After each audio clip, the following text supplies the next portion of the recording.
For those who don't know me, my name's Matt Bryan, and I'm the player registration manager for the RFU, project managing the rollout of the project from a rugby development perspective. A couple of housekeeping things first. I can see, because I've just got an alert there, that a delivery is going to come as I'm delivering this.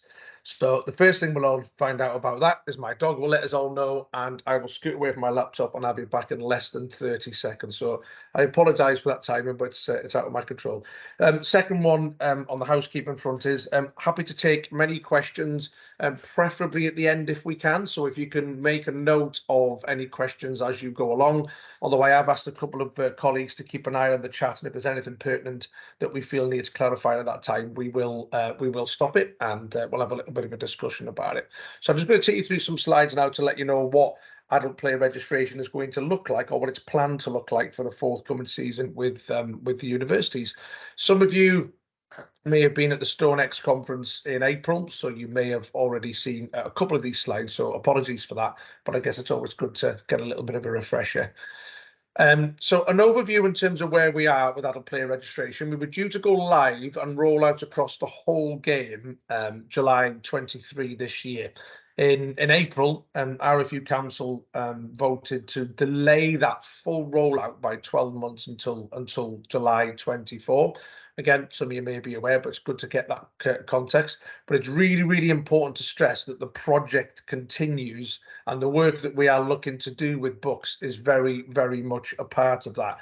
There's lots of other things going on in the background, such as the handing over of the age grade playing record, which I'll touch briefly upon in a couple of slides' time. So whilst the project has been delayed in its full form in terms of being rolled out to the community game, there is a lot of work that is still going on in the background. And essentially, adult player registration comes in two phases. In phase one, we've essentially got that data management piece. So that is getting unis and the university clubs active in GMS, which I'll touch on in a little bit more detail in a second. Players having a GMS account attached to their uni organisation, and really, really important is that player then verifies their email address if they haven't already done so. And there may be some instances where they have already done so, and again, I'll touch on that in a second. And then the second part of adult player registration is actually registering as a player. So these are the two distinct steps which we are looking at as a part of the project. So actually registering as a player, so for a university player to register as a player to play for the university, that functionality will be bucketed up with the wider rollout in July 24. However, we are getting the springboard ahead here and getting on with the phase one part of that for universities. And a couple of you may be asking, why are we choosing to roll this out with the university sector? And there's a good few reasons, actually. One is we've had really great level of engagement with books around this, and they're really keen to support us. It puts universities in the driving seat for when adult player registration comes out next year. So essentially the phase one part that you see on there for the wider community game may take place from around about January onwards, which probably isn't a great time for universities. So it'd be good to get us ahead of the game from that respect. It does break these two steps down into a bit more manageable formats around, or manageable workloads around the two phases. And of course, it touches upon what Bob said earlier around universities starting to look at articulating and promoting how big they are and the great work that they do with all of the players that will be attached to the university organisations, albeit not fully registered as players. And the final thing I'll mention on here, because this did come out at the StoneX conferences, everything that will come be a part of phase one, which I'll touch on a bit of breadth, which I'll broaden out in a second. Nothing will be repeated. Nothing is wasted.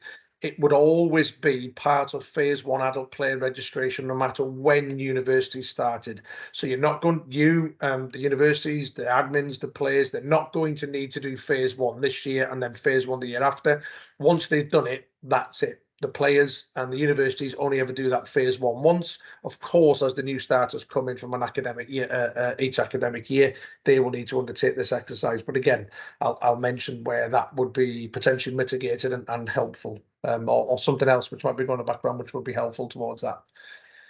So the headline scope are basically just broadened out slightly those three things I mentioned on the previous slide, which is for each university to continue to be active in their organisation on GMS, which as I understand it, has been a regulation anyway for the past 2 years.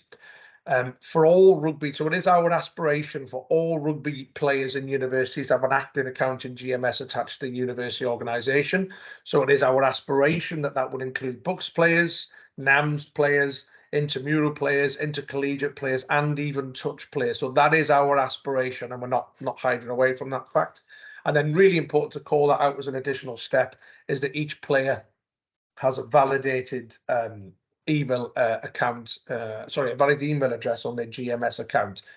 So those are the three parts of the headline scope that we'll be looking to do for universities for this coming year. And as I've said already, can't stress enough, they will not need to do this again. Once this is done in terms of getting a GMS account, then that is it. They're done. It will never need to be touched again. I mean, if they change universities, then there's a little bit of added work to do there, but I guess that will be quite limited in number. And just to add into that, we will be creating 2 user groups in partnership with Bucks and a few of our other sort of stakeholder groups. One which we intend for that to be a group of university admins, so that could be volunteers, or it could be athletic union staff, or it potentially could be directors of rugby, and I'll touch up on that a little bit later on, a bit more detail.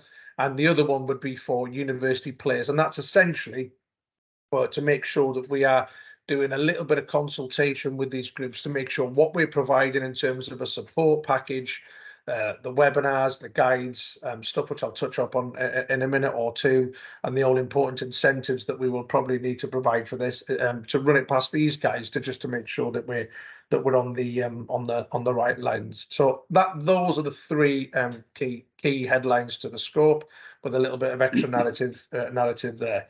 In terms of what that looks like, and again, some of you may be familiar with this because we've already got a good level of engagement with organisations, university organisations and GMS.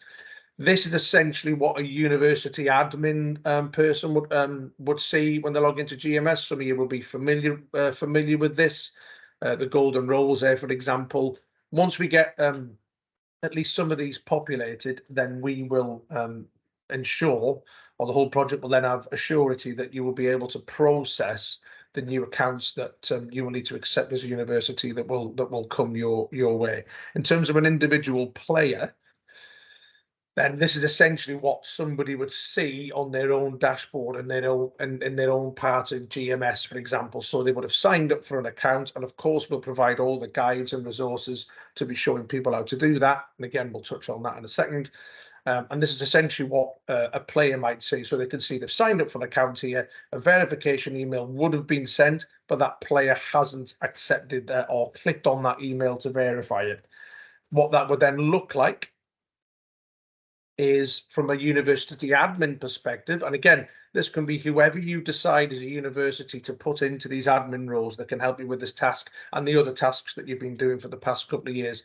You'll be able to see essentially on your dashboard the number of emails that are healthy, that are duplicated, and again, we'll provide support in terms of what that terminology means and what you can do next with those types of email health status. So why are we doing this, and what are the benefits? So we are not we are not hiding away from the fact that the data within the university sector will be really helpful to the RFU and indeed to Bucks and to some of the other organisations that I've mentioned. And this might sound a bit cheesy and a bit corny, but it really is. The only reason we want that is so that we can appropriately support this sector that's doing all the great work we spoke about there, all the great work that Bob's seen, and all the great work that is going on out there in terms of participation numbers and the growth that we've heard some people talk about today. So it is out there, so we can appropriately support the sector to be able to grow and maintain the activity it's got, and then to grow. But what we pulled out there are just some aspects to the benefits and broken them down into those three stakeholder groups. And I'll touch on a couple now. So one real important one we feel for unis and indeed for clubs when it's rolled out for them is that it will be a shared workload. So that's signing up for an account that verifying of their email address, and then for that player to then want to attach themselves to the university organisation, that is a completely player-led process.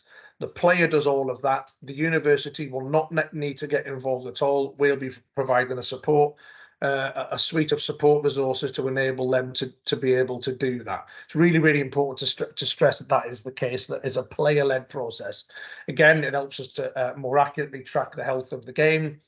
And it does help us, both the RFU, the SRFU, books, every other kind of stakeholder group that's involved, to make appropriate investment decisions. So, what do we need to support it? Yeah, we can see the university sector is doing really well. How can we support them to grow their numbers even further? So these are just some of the topics that we pull out when it comes to benefits. But we do accept that on the face of it, it can look like it's weighted towards the organisations I've mentioned. And again, as corny and as cheesy as it sounds, we only want that so we can best and most appropriately support the university sector as best as we can. At the session at StoneX in April, I ran a little bit of a Menti session like you've had one there today. It didn't quite get the tech to work properly on that day, but essentially we did capture the responses.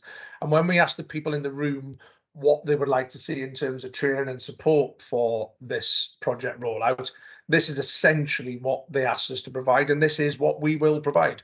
So we will provide webinars both for university administrators and for players.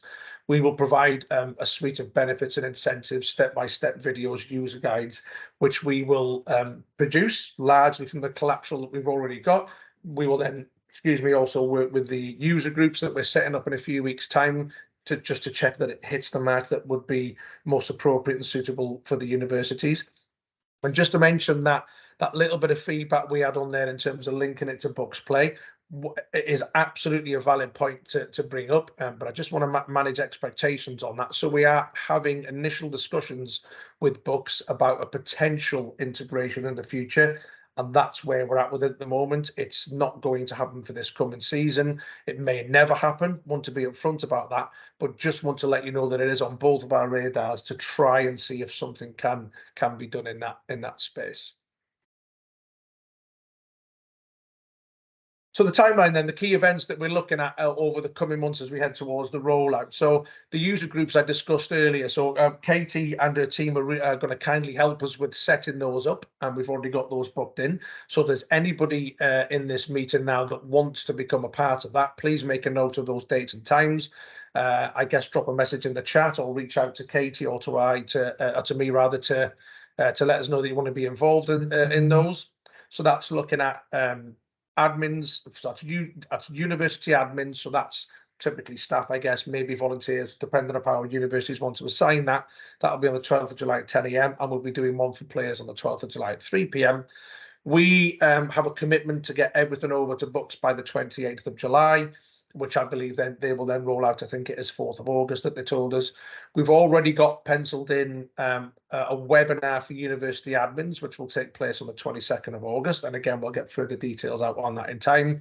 And then, of course, another important part of that is we want to make sure that we put on a webinar for players if for whatever reason they are struggling or want to not understand some key facts about the project in terms of whether that be why we're doing it or whether it's to have a look at the functionality to actually carry out the exercise. We want to be able to do that for players, but I'm really conscious here of how different universities start at different times, different years of players start at different times, and indeed different formats or different types of players, i.e. if you're playing Super or National League Rugby, as opposed to those who may play a little bit further down the teams, as to when they would be the most appropriate time to offer this online support for players. So I'd really appreciate if you could put something in the chat there or raise it in the Q&A, which is coming up now. And that's essentially it for now. The delivery hasn't come yet. It's about to, but I'll stop there for now and take any questions anybody has, or move on, and you can contact us at a different time or put things in the chat. I'll leave this next couple of minutes open to however people want to best use that. Thank you, Mark. So yeah, over to members if they've got any specific questions on player registration for Mark.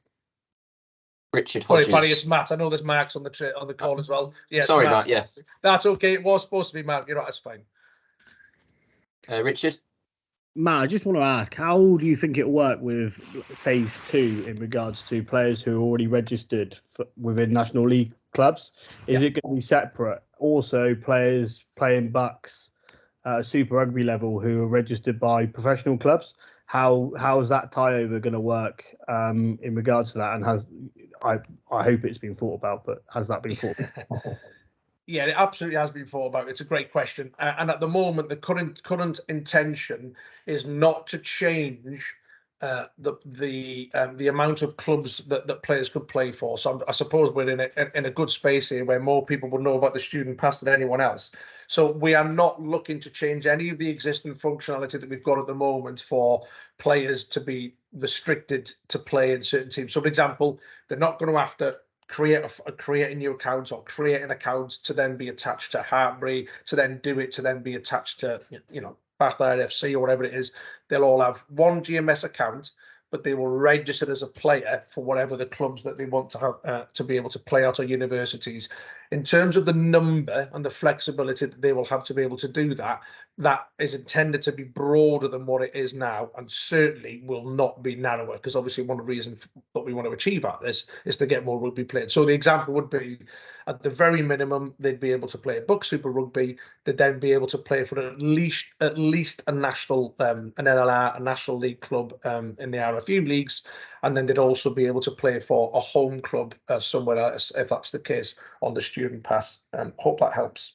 Yeah, so just in regards to, like, so say a player was contracted by Exeter Chiefs, their registration would be held with Exeter Chiefs. So I wouldn't be able to do a student pass from Exeter Chiefs to Exeter University, because the player would be EQP under contract, and then that falls outside of the community game.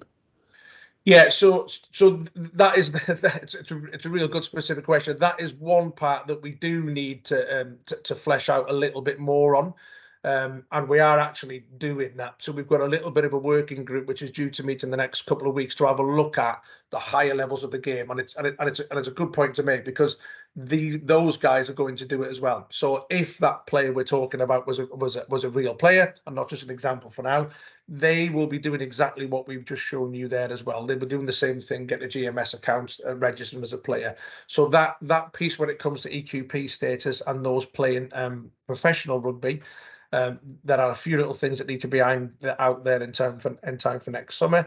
The semi-professional side of things, so those that are going to play in what is old money in the men's game, level 3 and 4 and below, so National League Rugby, they will have the same level of flexibility to be able to play now. So if they play a National 1 at the moment, they'd still be able to have a student pass and play for another club. Yeah. Okay. Thank you. All right. No, thanks, guys. Appreciate it. You've got our contact details. But yeah, if anybody's interested in those user groups, it'd be great to hear from you, and also feedback in terms of when you feel would be the best time to have online webinars with players in terms of supporting them with the sign-up process. It'd be really good to get your feedback on that, and thanks for your time.